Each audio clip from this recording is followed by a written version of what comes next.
Hello friends, तर आज आम्ही आलो होतो पाणीपुरी खाण्यासाठी बाहेर. तर सोबत दिवेश पण होता. दिवेशला पाणीपुरी खायची होती, पण दिवेशला म्हणजे पूर्ण पाणी असलेली पुरी बिलकुल आवडत नाही. तर काय खायचंय तुला? तुला काय खायचंय? मला सुकी पाणीपुरी चार खायची. नाही 4 नाही 5. पाच बर. सुकी सुकीच आहे ती, सुकी आहे, त्याच्यात पाणी नाहीये. हे नाहीये, नुसती पपडी आहे बघ.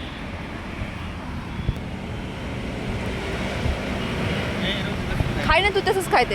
हां, सुक्की आहे ना, काही नाहीये ना. छान आहे का? याच्यात पाणी याने पाणीपुरी दिली काय? नाही, इमलीचं पाणी ते, इमली. दिवेशची सुकी पुरी खाऊन झाल्याच्या नंतर आमच्यासाठी आली पाणीपुरी, जिच्यामध्ये पाणी होतं. आणि दिवेशला पाण्यावाली बिलकुल पण आवडत नाही, तर त्याला इमलीचं पाणी टाकलेलं होतं तरीसुद्धा तो म्हणत होता की याच्यामध्ये पाणी आहे वगैरे. पूर्ण त्यानं माझ्याकडून खाली करून नुसती पपडी खाल्ली आहे.